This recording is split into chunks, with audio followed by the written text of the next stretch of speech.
with this idea that broke is a mindset, you don't actually want to ever have that mindset. This is going to be key because your limiting beliefs and your understanding of money and what it is absolutely going to block you or push you way forward when it comes to your financial literacy and, of course, your financial health. So I start with this idea that broke is a mindset. You don't want to ever have that mindset. And it's a comparison of two different mentalities, right? There's going to be the broke mentality and the wealthy mentality. Let me see if I can share this photo here. There you go. Awesome. So right here is our little image sharing the difference between a broke mindset and then a wealthy mindset. So you'll see that they're almost like the exact opposite, right? So, for broke people, success is unimportant. For wealthy, success is going to be an obligation. And we can go on a whole philosophical debate of like what is success. I truly believe people have to define that for themselves based on their own values. So for me, it's health, wealth, relationships, passions. If I can have success in those four things, awesome. Then that success is my obligation. No one else is going to do that for me.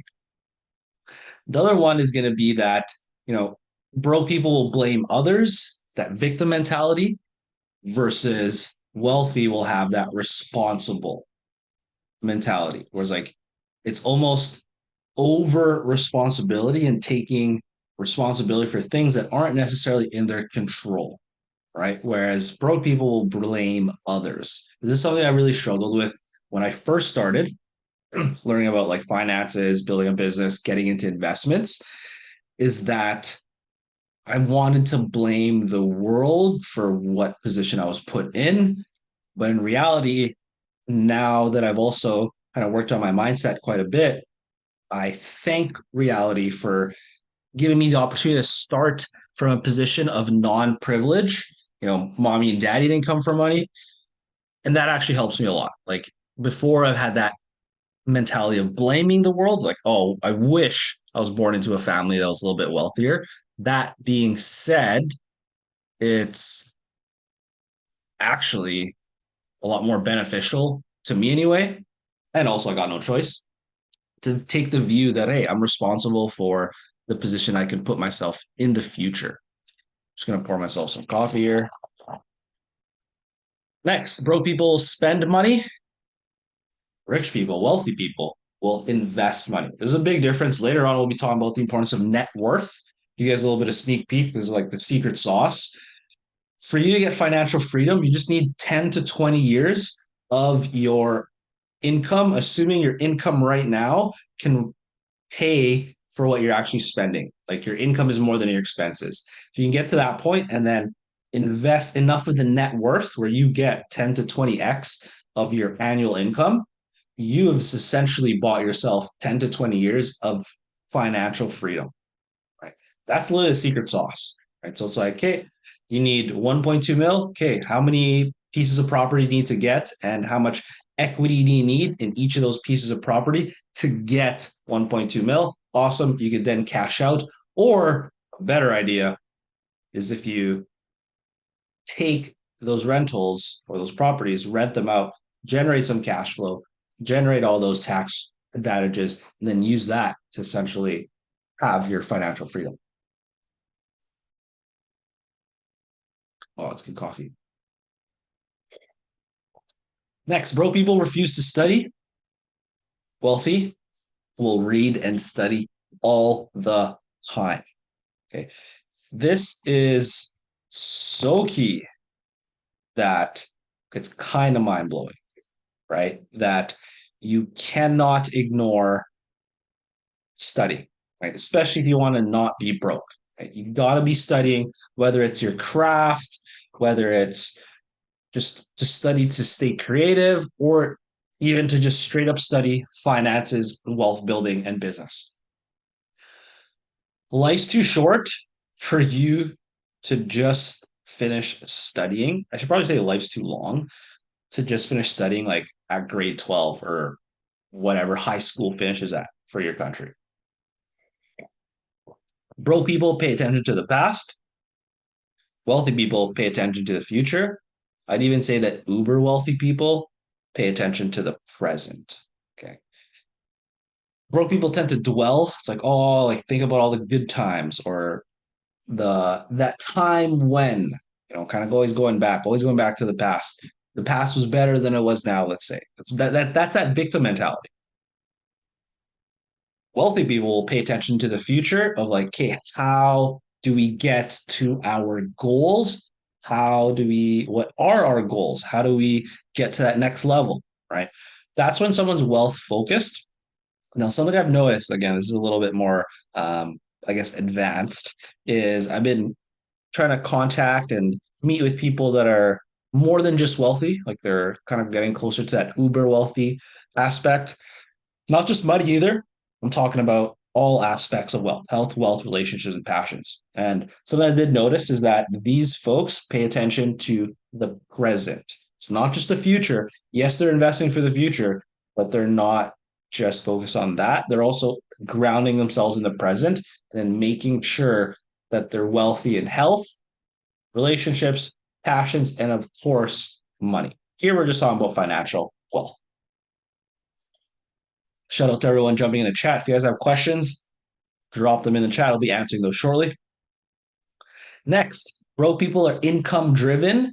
Wealthy people are net worth driven. Okay. What does this mean?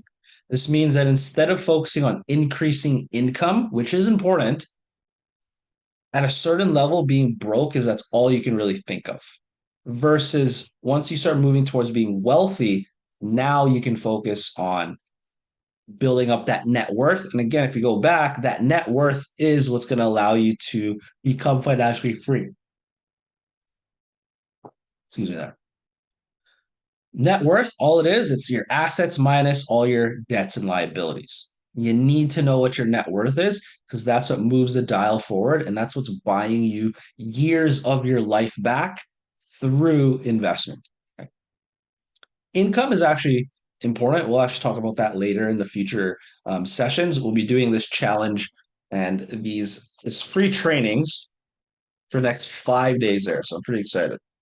So marketing your calendars, 8 o'clock Central Time. Be jumping on here. Broke people think small. Wealthy people will think big. This is super key, right? That you understand that your goals might just be too small. Okay? There's a book by Grant Cardone called the 10X rule, I think. And basically, it's like he takes your goals and you just 10X them. Just whatever your goals are, you make them 10X. And then this is going to force you into thinking big. Okay. This is something that stopped me in the very beginning because I was like uncomfortable thinking big. I came from a broke mindset, right? I wasn't raised into wealth. I didn't come from a wealthy family. I really had to find other mentors, do my own research, go out into the world and meet people and visit new places to understand this wealthy mindset. And by thinking big, it's actually a lot easier. The more that I thought bigger, the easier it was. Right. An example is like I teach a financial abundance course. Okay. It covers not just optimizing budgets, not just mindset, but how to create multiple sources of income, how to scale those multiple sources of income, how to manage debt so that it works for you. And then even, of course, we teach how to actually reach your financial independence number. In the beginning, I was actually selling that for like 20 bucks, right? And people would have less results compared to once I started thinking bigger and started selling it for $1,000. Because if your goal is to have 1.2 to like 4.8 mil, $1,000 is chump change.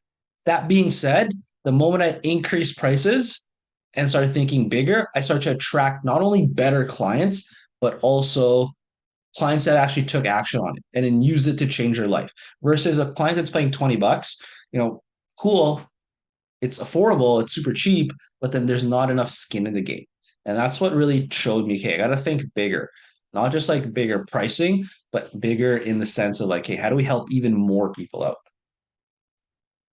Next, broke people mentality. They fear change versus wealthy people mentality. They embrace change. Okay. Everything is in constant flux. Things are always changing. Sorry, yawn here and get some more coffee, I guess. But wealthy people embrace change. When things get difficult, things start changing. The people that are wealthy will adapt. Okay, this is very, very key. Okay, you cannot stay the same. Life and society and technology is moving so fast that we could fear change. We could fear AI. We could fear these new technologies, fear all these new tools and access that we're getting, or we can start embracing it and using it into our own business. How do I do this?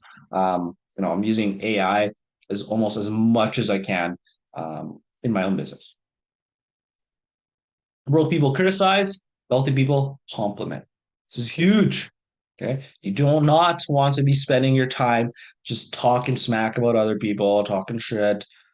You want to actually get to a point where when people are around you, you uplift them. You're showing them, hey, there's a possibility, invite them on this journey with you to get to that next level, or you can at least just minimum give people compliments. Okay. It comes from abundance if you could actually give other people compliments. You're not just trying to take, take, take, take.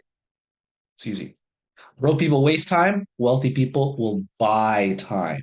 This is another big piece. Okay. It's all about leverage and delegating. Okay. We only have a finite amount of time. There's actually an infinite amount of money in the world. Okay. You can always make more money. You cannot make more time. You can buy time, and this is buy other people's time. We're speeding up the process with like a system you can get it. Right? That being said, it's going to be key that when you buy time, that you understand how much your time is worth, right? So, how do I put this? An exercise everyone can do after this session is figure out how much your time is worth. Go sit down, write down anytime you get paid, how much are you actually netting and how much is that time worth? Okay. Once you know how much your time is worth, anything less than that, don't waste your time on it. You try to delegate it as much as possible.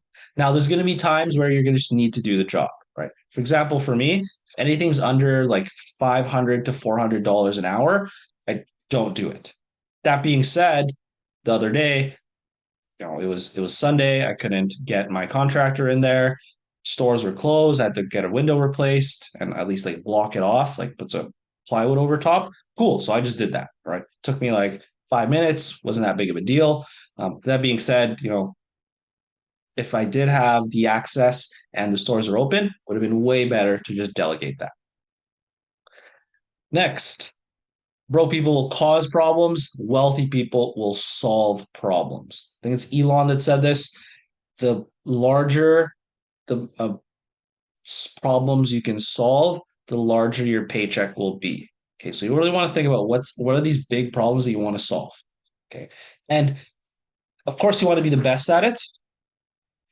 You also want to be very good at even scaling that problem solving. Okay, so of course, what we do here is we solve the problem of the lack of financial education. I think that problem is huge. Okay, huge enough that I don't need to like front line or front man this whole thing. I love seeing other people online helping other people, especially when they have proven results, to show people that you can learn about money in a non-traditional way and get results and liberate your bloodline, liberate yourself from financial bondage. That's a big problem to solve. Okay? I don't do it alone. Another one that I've been finding is another big problem is a lack of social skills past the 2020 experience, let's say. It's a huge problem I've been seeing. Just people have a hard time like socializing. It blocks off the relationships. It blocks off opportunities.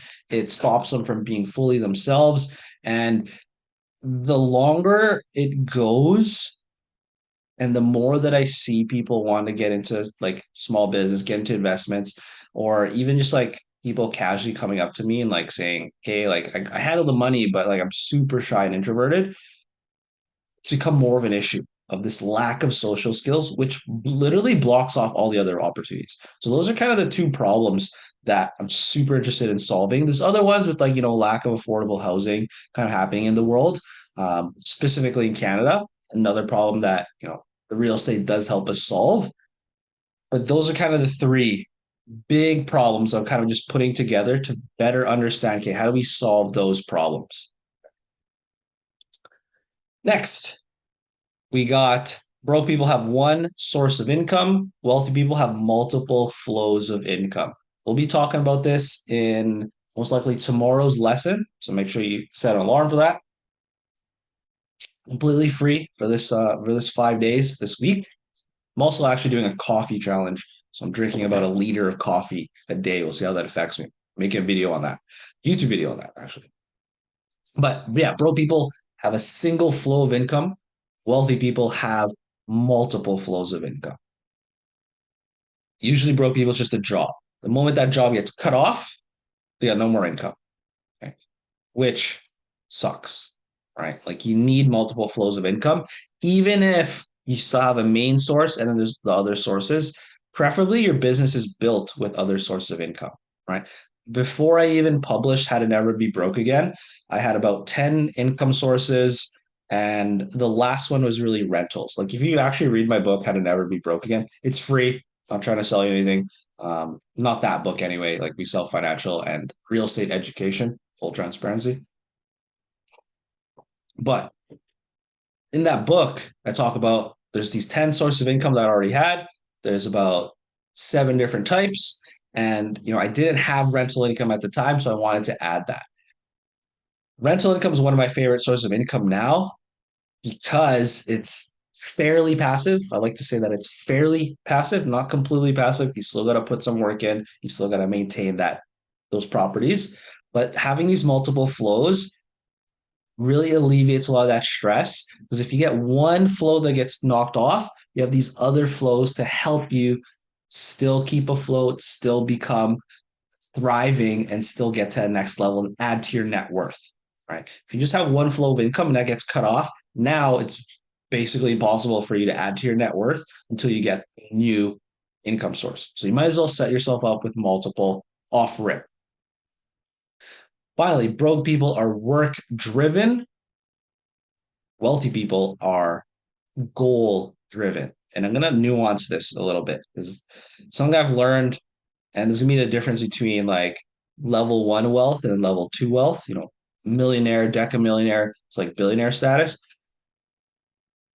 Broke people are work driven, meaning they just want to show up to work and then do the job. And then sometimes it's even like they're addicted to work, right? Like you want to just keep working at it. Wealthy people I found, especially like that level one wealth that I call, which is really like financial security, getting that first million or two, that is goal driven. Like you set a goal, what's my financial independence number? Bam, 1.2 mil, let's say, and you got to work towards hitting that. They're still working. Now there's a goal attached to it. Okay. That being said, it's an outcome goal. That's like level one wealth. There's an outcome goal. I hit financial independence, awesome. Or even like fitness goals. Hey, I want to learn to be able to do 1,000 push-ups. Awesome. That's an outcome goal. That being said, the more like billionaires that I meet, I've had the chance to have dinner with 2 billionaires in my lifetime. One thing I did notice is yes, they are goal driven, but it's input goals now, or it's a process goal. It's something that's a word that I got from when I mentors Craig Ballantyne. And it's no longer based on the outcome. It's no longer based on getting the result.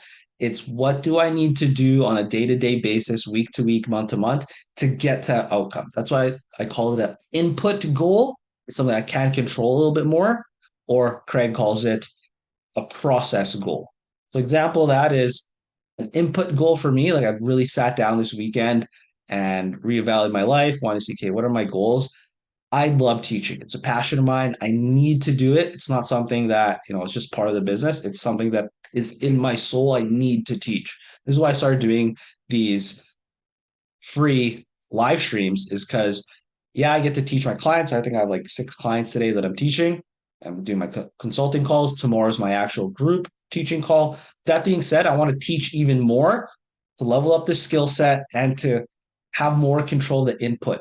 If I can input, if I can teach 2 lessons a day, record them, and then share them with you guys, awesome. I can make an impact. I can think a little bit bigger, and I'm getting the input that I can control. I can't control the output of who decides to take the lessons that we have here and then run with it. But I can control the input of putting these sessions out and showing people. And then in this video, in this live stream, I'm actually going to be sharing with you guys some homework. There's going to be 2 pieces of homework, 2 missions you guys can do today to immediately implement what we're learning today, essentially. But that's an input goal, not necessarily a output goal.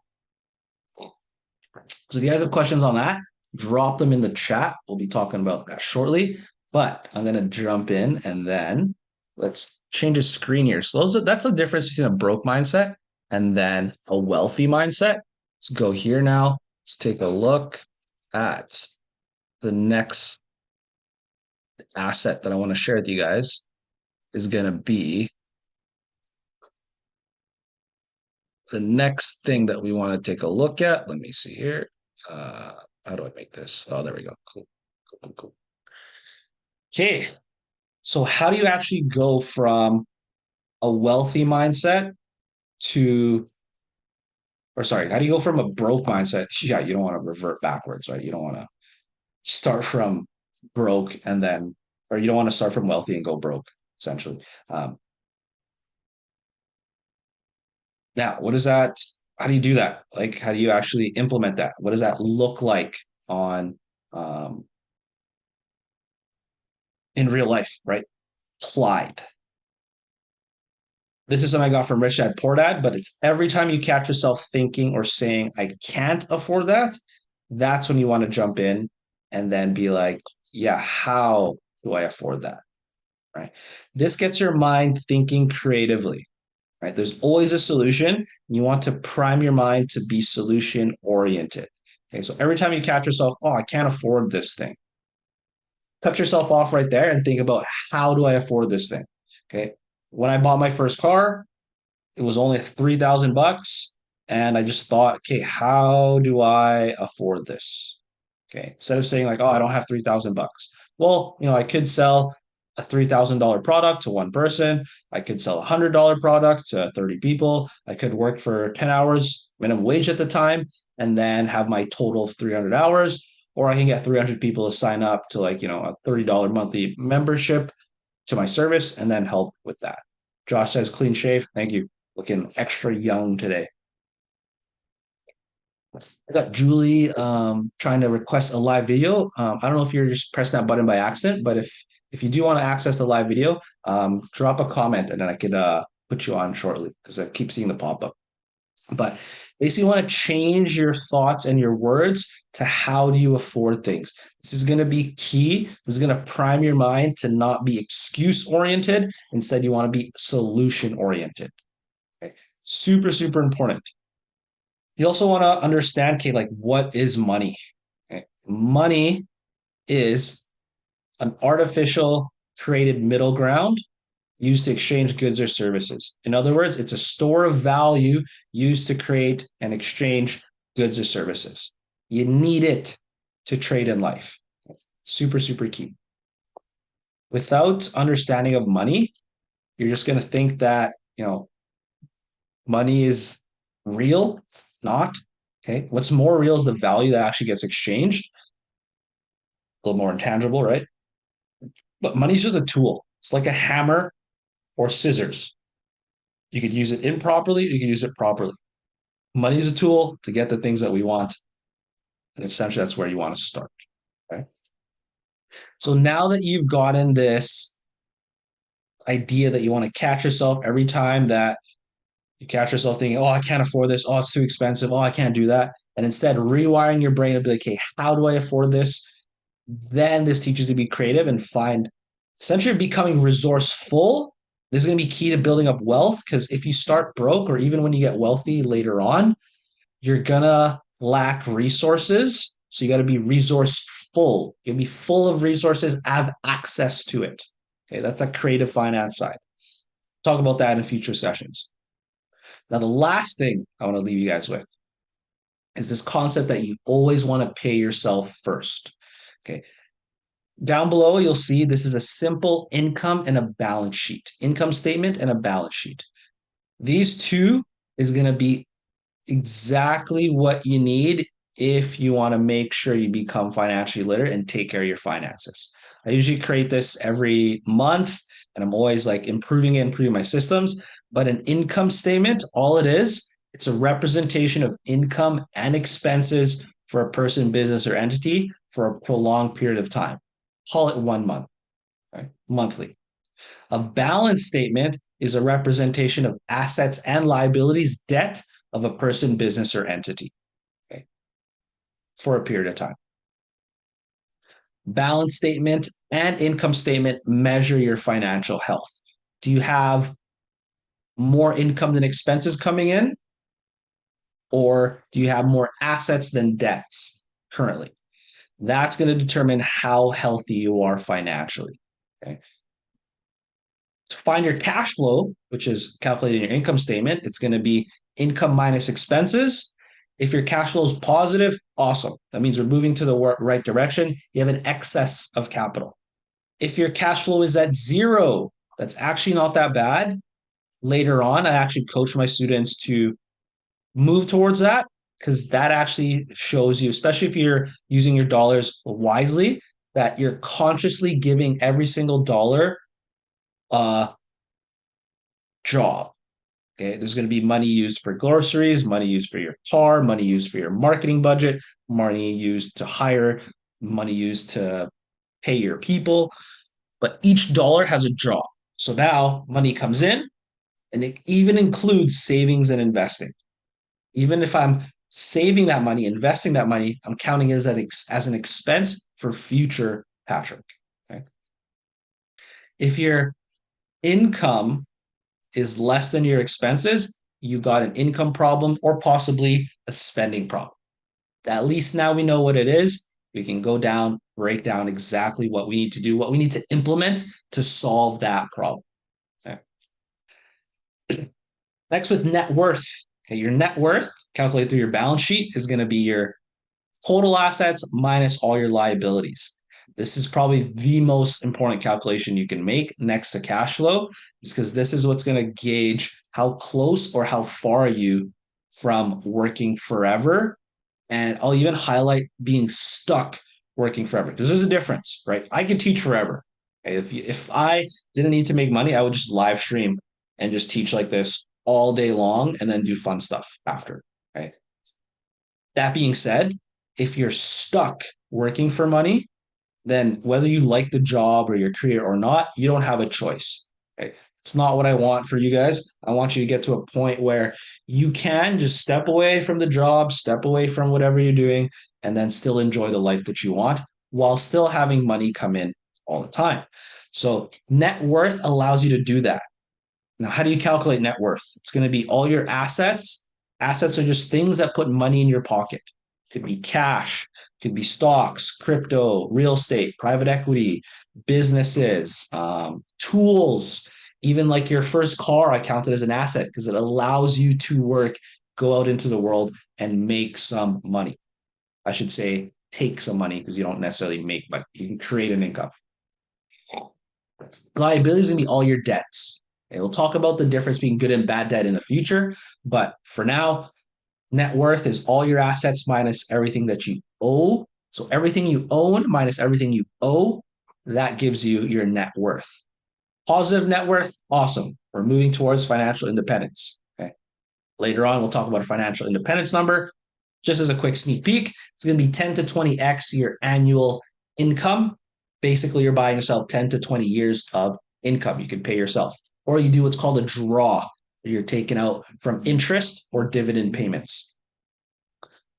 If your net worth is at zero, that means you're broke. You can have $1 million in cash, owe $1 million, net worth becomes zero. Goose egg, technically you're broke. If your net worth is under zero, okay, you have 20,000 in assets, you got some investments, but then you went to university, let's say, and you bought a new car, and now you owe $78,000. Okay. So your net worth is around negative 50 grand. You are actually worse off than broke. You have to work hard to pay off the banks, pay off the car loan company, pay off the school and the money that you borrowed. You got to pay all these people off before getting to a net worth of zero. So you actually got to work hard, or the opposite. This is what I did when I was broke and worse off than broke, was that I just kept adding assets until my assets exceeded the debt that I took on. Then I essentially was able to scale because now my assets, not only did the net worth increase past zero at a time, but those assets are also growing so that I can actually increase my net worth. Okay. So I'll give you guys some access to some free resources. I got a budget template.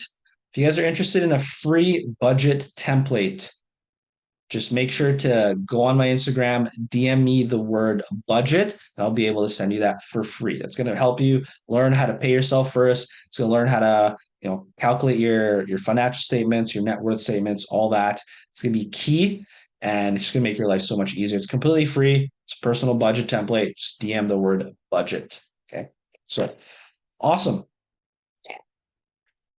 Pretty epic.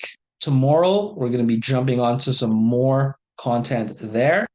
But that being said, I want to share with you guys an opportunity to ask some questions. If you guys have questions, comments, critiques, or concerns, drop them in the chat. I'd love to answer those out and help you reach some goals. Okay. Before I jump off here, get back to work. Whoa, almost dropped my camera there. That was sketchy. Cool. So if you guys have questions, comments, critiques, or concerns, let me know.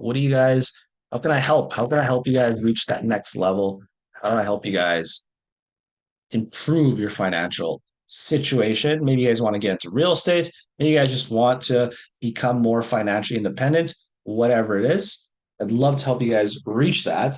But yeah, I'll answer a few questions here or there. Let me know. Drop them in the chat.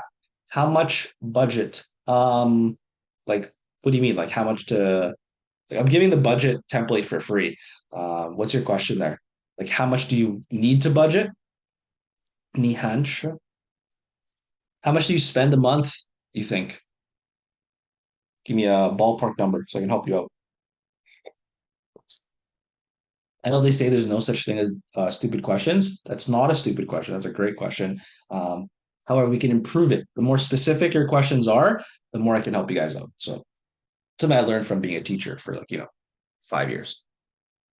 Technically 7, if you counted the time where I was teaching without a license yet. So yeah, what do you mean by how much budget? Like how much do you need to budget for like what there? You got to give me some specifics. Best assets to start with. Good question. So I'll jump into that first because I just saw the number. So best assets to start with is going to be the one that's the easiest first, and then use that to gain momentum and then scale up, right? Like the best asset I believe is going to be private equity and real estate, right? I love those two. Okay. That being said, the best assets to start with is going to be cold hard cash. It's the easiest to get. You get instant wins. Once you get some cash, you can turn that cash into, this is what I did, dividend paying stocks, especially Canadian dividend paying stocks if you're a Canadian, because that actually allows you to have a bunch of tax advantages you can put into your RRSPs as well. Okay. Then what I did was I used that to get access to real estate. Okay. My first time home buyers, 5% down, took all the stocks that I had, liquidated that, transferred that into my first home. That's how I did it. But the easiest asset to get is the one that is like the best asset to start with is the one that's the easiest at first because you want to get that win. You want to see increases in your assets and your net worth to start showing you that it's possible. The best asset later on is going to be the ones that you can close without using any of your own money. And that's going to be key because that's where you get that leverage. Like for real estate, I could put 20% down and control the whole asset. I could do something very similar with businesses. Okay. Blake says, "What up? Hey, hope you're doing well, man. I don't know if you're in Montreal still, but I'd love to visit. But we'll love to connect with you, man. Like dude, seriously, I know we haven't chatted too much, but thanks to you and connecting me with Jason Capital's program there, amazing, changed my life, seriously.